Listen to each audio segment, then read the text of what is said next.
ملګرو دا یو نظم د سره شریکوم په ارواخات باچا خان بابا مې لیدلی د الله دې قبر مبارک نور رحمت وګرځوي. نظم دی چې ته یې پیروکار د باچا خان په لاره ځې نه، ته یې پیروکار د باچا خان په لاره ځې نه، ته لکه هغه په خپل وجود ستم زغمې نه.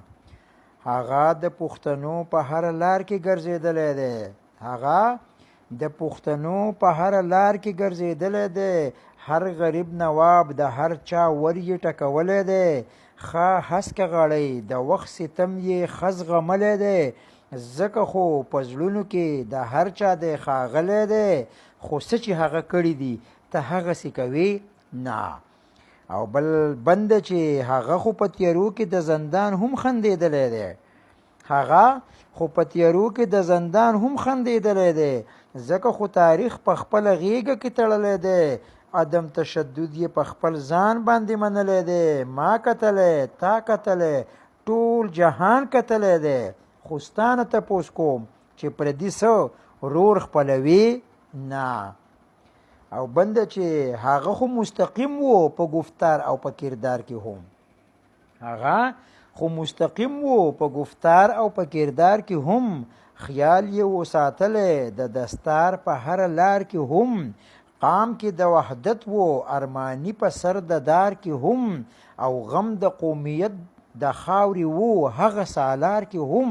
خو ته لکه هغه یوه زره ځان جوړوي نه. او بل بند چې و فخر افغان خو ته ترې ورک شولې بې لارې شوې، و فخر افغان خو ته ترې ورک شولې بې لارې شوې. ته هسې نارې وهې نو سپک شولې بې لارې شوې، او ته په زړګي کاڼی شوې سنګک شولې بې لارې شوې. او ته نه یې خاکسار ته چې چجک شولې بې لارې شوې. نو ما چې رښتیا ووې دا رښتیا ته قبلوې نه. او آخري بند دی چې منم چې هغه فخر افغان مین په قام به و، منم چې هغه فخر افغان مین په قام به و. او منم چې هغه فخر زمان مین په قام به و. او منم چې هغه و جاویدان مین په قام به و. او منم دریاب هغه درمان مین په قام به و. خو ته هم د بابا خصلت په ځان کې راولې نه. ډېر